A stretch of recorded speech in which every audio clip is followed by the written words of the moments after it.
नाही पाहिजे. तू काय करते आता करंटली? स्टडी. हां हां काय करू? Good morning everyone. Basically, I would like to give you my introduction. Is कि myself Ritika Jadhav. Currently I'm doing digital marketing from last 2.5 years. So मी माझं स्टार्टअप कसं झालं मी पहिले तुम्हाला ते सर्व सांगेन.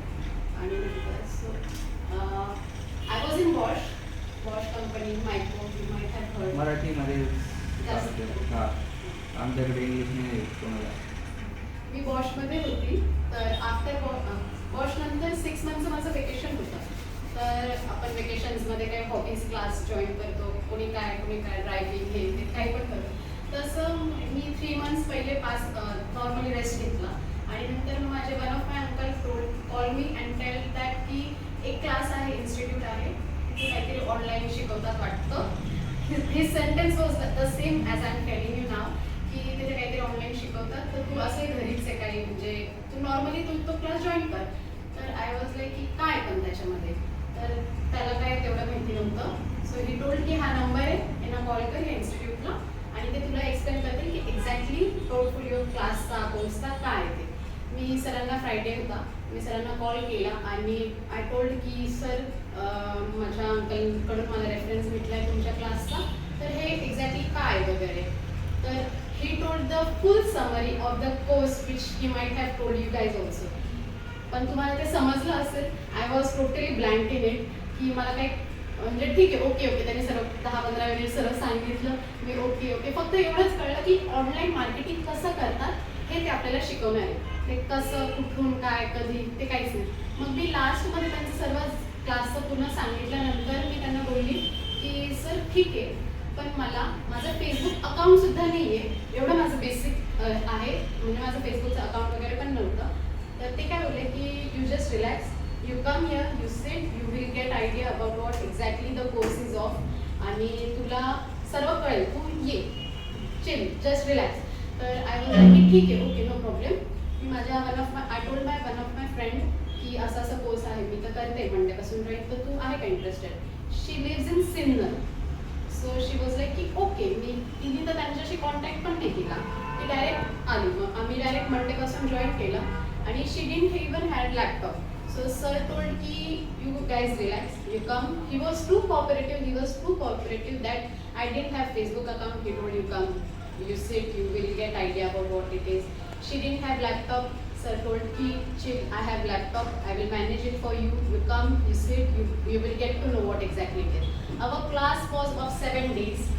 And की नॉर्मली आपण खूप सारे आजपर्यंत कोर्स केलेले, क्लासेस केलेले, इन्स्टिट्यूटमध्ये लेक्चर्स हे केलेले. ते कसं असतं 2 तासाचा क्लास जर त्यांनी आपल्याला दिला, 2 तासात ते फटाफट शिकवून देणार, त्यांचं काम संपलं, आपण फीस देणार, झालं. आपल्याला कळलं न कळलं त्याच्याशी ते doesn't matter. So our class was of 7 days and our class went for around about 10 to 12 days, म्हणजे एक्सपांड झाला. But still he was means की असं नाही की फास्ट करायचं, काहीतरी शिकवून द्यायचं. आपण बोललो पण नसतो काही जर आम्हाला 7 days क्लास झाला असतात, because class was of 7 days. But still he did it for 12 to 13 days. Our course was extended. So आम्ही आलो. मग 1st एप्रिलला माझा क्लास होता, first day. Right over sitting this place I open my Facebook account also. मग त्यांनी ते तिथून स्टार्टअप केला, असं मला तुम्हाला सांगायचं आहे. तिथून स्टार्टअप झाला आणि नंतर मग 10 दिवस झाले. मग खूप कळलं, ॲटलिस्ट 40% तर कळालं होतं डायरेक्ट स्टार्टिंगपेक्षा. तर 40% मला त्या कोर्समध्ये पूर्ण कळून गेलं. मग आय टोल्ड हिम की I am in my vacations now, I can come here, I can sit and I can do practice on it. Exactly मला ते इम्प्लिमेंट करता येईल, पण मी घरी राहून एवढं मला जमणार नाही. तर मग ह्याच्यावर काय करू शकता. तर ही टोल्ड की another girl comes here, sits here, you can come with her and तुम्ही इथे बसू शकता. तुम्हाला काय वाटलं, काही क्वेरीज असतील तर तुम्ही संध्याकाळी येऊन मला विचारू शकता, किंवा मी इथेच असतो, तुमचं काय असेल ते करू शकता. तर we told right, okay, done. तर दुसऱ्या दिवशी कोर्स झाल्यानंतर 2nd डेला असं कुठल्याच इन्स्टिट्यूटमध्ये होत नाही. ते इथे YSL डिजिटेकमध्ये करतात. सर एवढे कोऑपरेटिव्ह आहे आपल्यासोबत, सगळ्यांसोबतच. आणि माझं त्यांचं कधीच काही पहिले कॉन्टॅक्ट नाही, इथेच सर्व स्टार्ट. तर मग नंतर ते झालं. मग आम्ही दुसऱ्या दिवशीपासून म्हणजे क्लास झाल्यानंतर दुसऱ्या दादरला राहायची, तर ती माझ्या घरी तिने 3 महिने स्टे केला क्लास इथे आम्ही येणार म्हणून. आणि नंतर आम्ही रोज सकाळी 10 वाजता यायचो. आणि अजून एक मुलगी जी सरांनी ऑलरेडी होती, ती आमचीच फ्रेंड, श्रद्धा नाव आहे तिचं, ती पण इथे यायची. सरांनी तिच्याबद्दल सांगितलं असेल तुम्हाला. तर ती पण ऑलरेडी यायची आणि मग आम्ही तिघी मिळून सकाळी 10-11 वाजता यायचो 5-1 वाजेपर्यंत वगैरे. तर आम्ही स्टार्ट वगैरे केलं आमचं स्वतःचं एक मी माझं स्वतःचं सोशल मीडिया मार्केटिंग सर्व्हिसेस मृगा म्हणून एक पेज स्टार्ट केला. आणि नंतर मी माझ्या पेजवर वर्क करायला लागली. मी माझ्या पेजवर म्हणजे माझ्या स्वतःच्या ह्याच्यावर मी स्टार्ट केलं ॲडव्हर्टायझिंग वगैरे करायला लागली. फ्री ॲडव्हर्टायझिंग स्टार्टअपला मी फ्री ॲडव्हर्टायझिंग करायला लागले. तुम्हाला सरांनी एक्सप्लेन केलं असेल त्याचं. तर मग नंतर 15 डेज नंतर, म्हणजे मी इथे बसल्याच्या 15 डेज नंतर मला एक क्लायंट भेटला. My first client was from not only from college road, not from my area where I live, not from the city, not even from the state. माझं फर्स्ट क्लायंट होतं हैदराबादचं. ती आहे फॅशन डिझायनर. मी तुम्हाला तिचं पण माझ्या फर्स्ट क्लायंटचं पण हे दाखवते.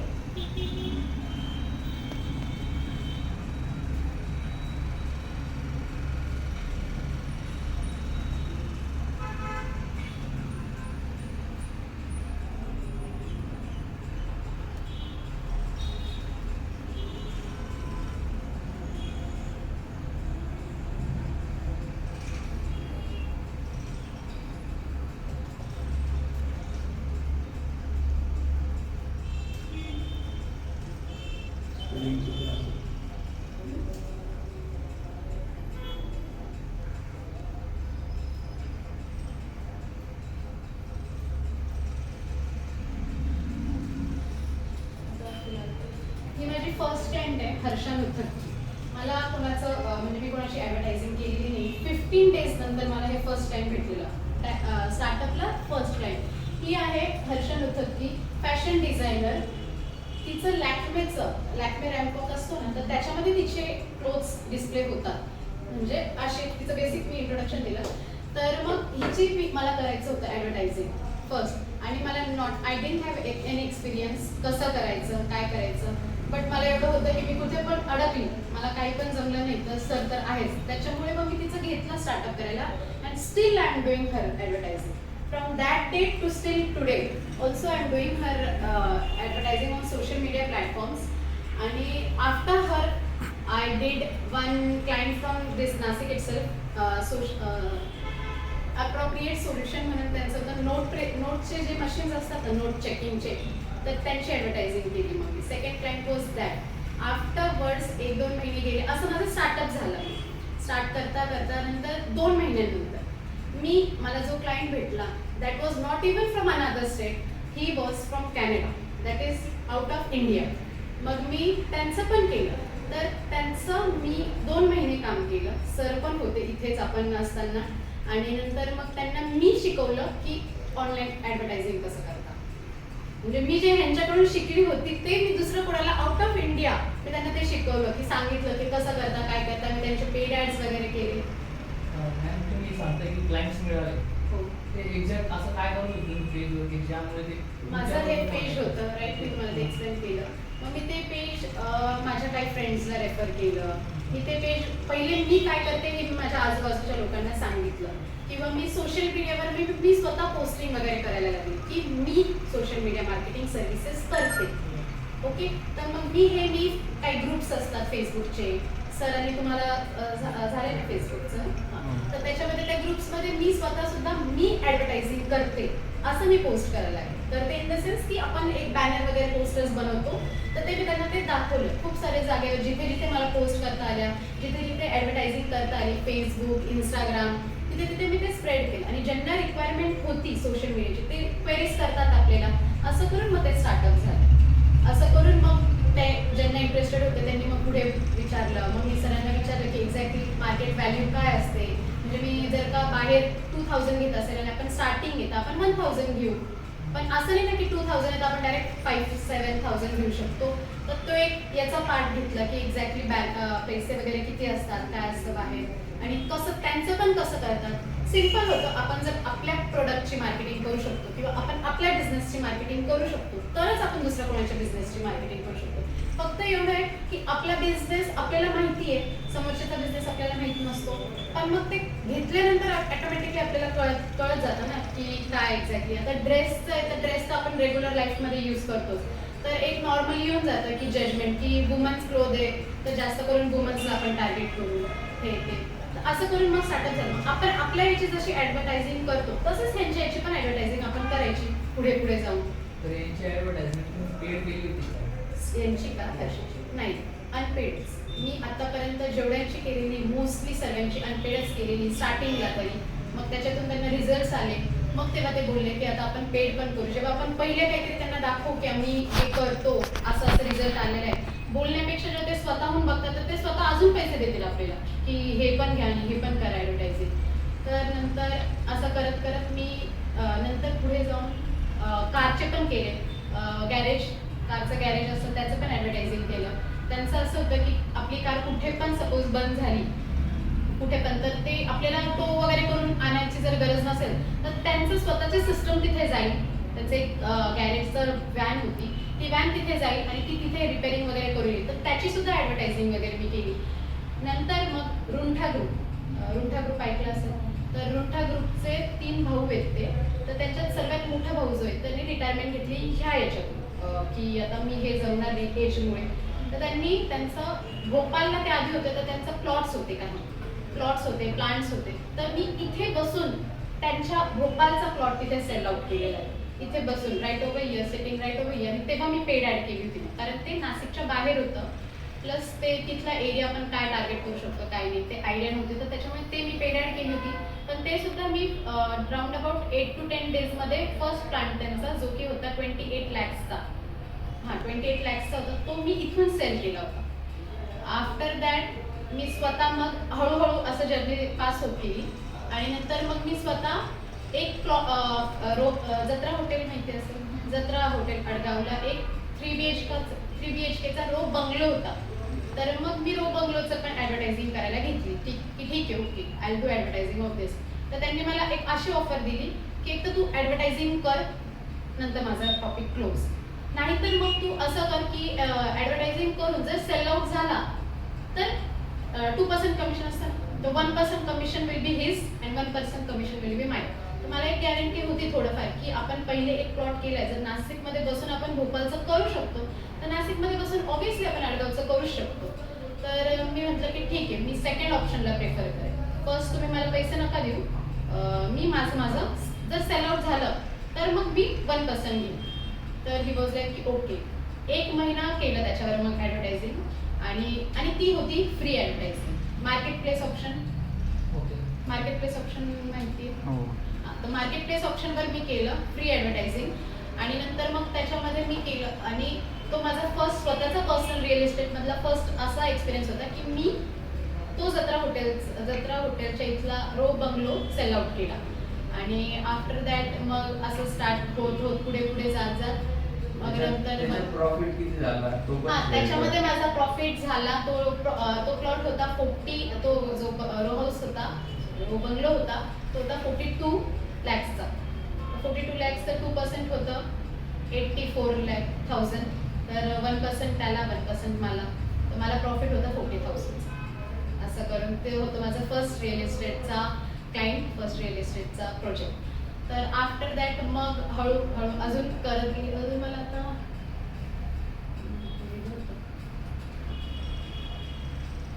नंतर मग मी नंतर लॉकडाऊन आलं. ॲक्वास्टिकचं माहिती असेल तुम्हाला, म्हणजे आपण याच्यात जातो थिएटर्समध्ये वगैरे जातो किंवा कंपनीजमध्ये वगैरे जेव्हा जातो तेव्हा बाहेर मशीनचा खूप आवाज असतो. तर आतमध्ये एक रूम करतात ते मीटिंग रूम, की बाहेरचा कोणता पण, आता इथे पण बाहेर मशीन असले तर इथे तर आवाज येईलच, पण ते ॲक्वास्टिक असं करतात की एक एवढ्या लेवलचा जागा सोडतात आणि ते काही करत असेल त्यांच्याशी वरून खालून साईडने जे आपण थिएटरमध्ये वगैरे करतात तसं ते करतात. तर मग हे नाशिकमध्ये खूप रेअर लोकांना माहिती पण आहे की ॲक्वास्टिक काय असतं. मलाही नव्हतं माहिती. मी जेव्हा त्यांचं घेतलं काम तेव्हा मला कळालं. आणि फक्त 5 लोक करतात नाशिकमध्ये. मुंबई पुणेमध्ये 10-10, 20-20 असे ग्रुप्स आहे, खूप कमी. जसं नॉर्मल बिझनेस आहे आपला कपड्यांचा, गाड्यांचा, तसं तर हा नॉर्मल बिझनेस नव्हता.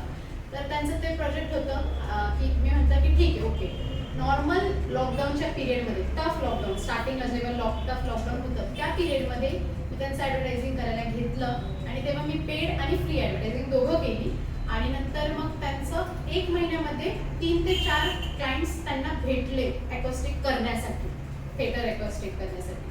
मग मला असं करून जेवढे बिझनेस मी केले मला त्या बिझनेसचं न करून म्हणजे मी स्वतः त्या बिझनेसमध्ये नसून सुद्धा एक्झॅक्टली ते बिझनेस काय आहे त्याचं नॉलेज मला भेटत गेलं आणि नंतर मग ते झाल्यानंतर लॉकडाऊन वगैरे पिरियड लागला आणि नंतर एक क्लायंट माझं असं भेटलं मला की ते आहे ड्रीमलँड प्रोजेक्ट्स. तर त्यांचं कसं आहे एकर्समध्ये प्लॉट्स वगैरे घेतात आणि नंतर ते प्लॉटिंग करून डेव्हलप करून ते सेल आउट करतात. एक प्रोजेक्ट त्यांचा असतो 20 ते 25 प्लॉट्सचा. काही प्रोजेक्ट मग ते सेल आउट झाल्यानंतर ते दुसरं प्रोजेक्ट करतात. मग त्यांनी मला ऑफर केली की तू हे करू शकते का ॲडव्हर्टायझिंग. मी म्हटलं की ओके. त्यांचा मी फर्स्ट प्रोजेक्ट जो होता तो केला आणि त्याच्यामध्ये माझे 7 प्लॉट्स सेल आउट झाले त्यांचे माझ्या एका ॲडव्हर्टायझिंगवरून आणि ती फ्री होती. त्याच्यामध्ये मी स्वतः एकही रुपये पे केलेले नव्हते नाही त्यांनी मला ते केलं. नंतर 7 प्लॉट्स माझे तिथे फर्स्ट प्रोजेक्टमध्ये सेल आउट झाले. नंतर सेकंड प्रोजेक्टमध्ये माझ्याकडून त्यांचे 2 प्लॉट्स सेल आउट झाले with social media marketing itself none another than social media marketing. दुसरा कुठेच काहीच विचार नाही केला. आणि ते थर्ड प्रोजेक्ट जो त्यांचा होता त्याच्यामध्ये माझे 2 प्लॉट्स त्याच्यातही 2 प्लॉट्स सेल झाले आणि आत्ताचा जो त्यांचा करंट 4th प्रोजेक्ट चालू आहे त्याच्यातही माझ्याकडून त्यांचा 1 प्लॉट सेल झालेला आहे. आणि असं करून आता मी त्यांचं काम हे 1.5 वर्षांपासून करते. त्यांचा एक प्रोजेक्ट झाला की लगेच दुसरा प्रोजेक्ट. असं करून माझ्यासाठी एक याची पण ऑफर आली होती. रिअल एस्टेटचीच एक हे आहे नाशिक गुरु प्रॉपर्टी ऐकलं असेल तुम्ही ऐकलं ना. नाशिक गुरु प्रॉपर्टी गोविंदनगरच्या इथे बिझनेस कोर्स सेंटरच्या इथे त्यांचं पण मला डिजिटल मार्केटिंगसाठी ऑफर आली होती की आपण जॉब म्हणजे करू शकतो का. पण काही इश्यूज म्हणजे मी ऑलरेडी यांचं करत होती तर हे स्विच करून मला ते करता येत नव्हतं. त्याच्यामुळे मग मी हेच केलं. लास्ट इज की आत्ताचा करंट एक्सपिरियन्स 7 days अगोचा मी एक कारचं सुद्धा एक क्लायंटने मला कारची ऑफर केली की कार सेल आउट करायची ही तर करू शकते का. मार्केट प्लेस ऑप्शन ज्याच्यावरून मी हे सर्व काही करत होती माझं तो ऑप्शन बंद झाला फेसबुकवरचं. तर मी म्हटलं की आता कसं काय सेल आउट करायचं वगैरे. तर दुसरे ऑप्शन्स मी सर्च केले OLX परत मॅजिक ब्रेक वगैरे असे खूप सारे ऑप्शन्स अजून पण असतात. जेव्हा आपला एक रस्ता बंद होतो तेव्हा जाऊन आपण दुसरं सर्च करतो. एवढं वर्ष तर मी पण काही सर्च नव्हतं केलं दुसरं. पण माझं जेव्हा एक बंद झालं तेव्हा जाऊन मी दुसरं सर्च केलं. मग तसं जाऊन मी म्हटलं की ठीक आहे ते कारचे मला फोटोज वगैरे सेंड करा. जेट्टा वॅगनची होती आणि ती मग मी ॲडव्हर्टायझिंग केली. त्यांनी इथे आणली ती कार आणि राईट 13 days नंतर आणल्यानंतर त्यांनी त्या कारचं हे केलं वगैरे चेंजेस वगैरे केले काय क्लीनअप वगैरे केलं त्याचं. आणि नंतर 13 days नंतर म्हणजे मला ॲडव्हर्टायझिंग दिल्याच्या 4थ्या दिवसानंतर त्यांची कार ही सोल्ड आउट पण झाली माझ्या थ्रू. आणि ती कार सुद्धा कर्नाटकला सोल्ड आउट झाली. ते कुठले काय आपल्यालाही मलाही माहित नाही माझ्या ज्या कार सेलरलाही माहित नाही काहीच नाही. पण ती सेलिंग झाली आपल्या ॲडव्हर्टायझिंग फील्डमध्ये. कर्नाटक कुठे आजपर्यंत आपणही गेलो नसेल आणि नाही नॉर्मली तर कोणी गेले नसेल. पण तिथे जाऊन म्हणजे तो माणूस इथपर्यंत आला आपल्या ॲडव्हर्टायझिंगच्या बेसिसवर आला ना त्याची कोणाशीच ओळख नाही. आणि तो होता डीलर तिथला. तर त्यांनी हे जे इथले डीलर होते यांच्यासोबत टायअप करून घेतलं एक कारमुळे. आणि ती कार सुद्धा आपल्या ॲडव्हर्टायझिंगमुळे एक ॲडव्हर्टायझिंगमुळे त्यांची ती डीलरशिप झाली. आणि त्या दिवसानंतर आतापर्यंत 2 कार अजून त्यांनी सेल पण केलं म्हणजे ह्यांनी त्यांना दिल्या म्हणजे एका आपल्या याच्यामुळे. तर मला म्हणायचं असं आहे की अशी आहे एक माझं पूर्ण 2.5 वर्षांचं जर्नी. आणि माझं ते 6 monthsचं जे वेकेशन होतं ते तर संपून पण गेलं तेव्हाच. पण नंतर मग मला एक हे कळलं की ॲडव्हर्टायझिंग आपण प्रॉपरली करू शकतो तर आपण ह्याच फील्डमध्ये जाऊ. तर माझं जे पूर्ण फॅमिली आहे तर ते सर्व जॉबशी रिगार्डिंग लोक आहेत. माझे वडील माझी बहीण ते सर्व जॉबशी. पण मी तेव्हा ठाणून घेतलं की नाही तुम्ही जॉब करा मी बिझनेस करेल.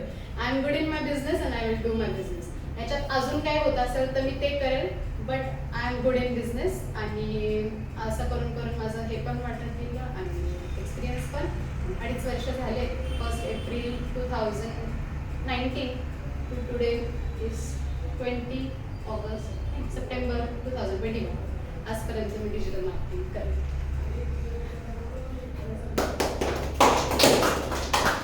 तुम्हाला काही क्वेरीज असतील कसं काय तुम्ही विचारू शकता. जे काही पोस्ट बनवले असतील हे सगळे हे सेल करण्यासाठी त्या पाहायचे होऊ शकतो. हां मग तुझ्या पेजला फॉलो करा ना. हां माझ्या पेजला फॉलो करा. तेवढेच 1 2 3 4 5 6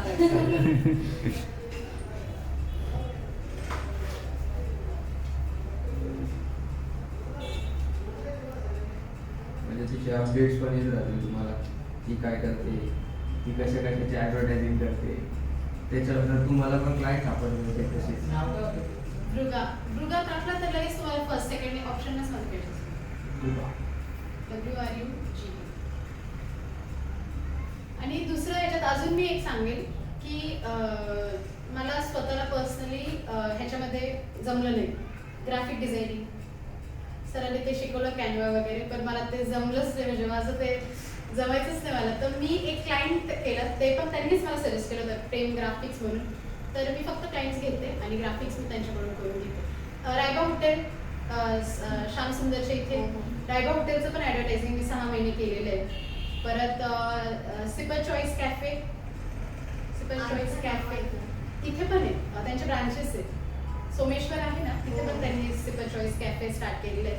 तर त्यांचं सुद्धा ॲडव्हर्टायझिंग केलं आहे. म्हणजे मी कॅफेचं, रेस्टॉरंटचं, घरांचं, प्लॉट्सचं, कारचं, फॅशन डिझाईन, ड्रेसचं, फोटोग्राफीचं, अजून फूड रेस्टॉरंट कॅनडाचं तुम्ही सांगितलं ते, असं करून ऑल टुगेदर आजपर्यंत मी 25+ बिझनेसची मार्केटिंग केलेली आहे.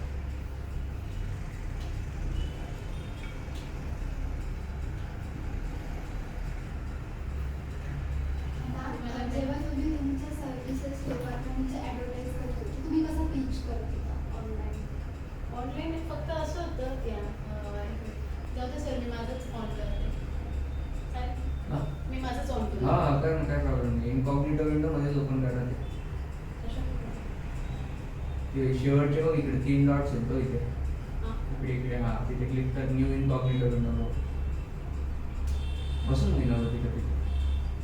उभं राहून थोडं जास्त चांगलं जास्त बोलते. जास्त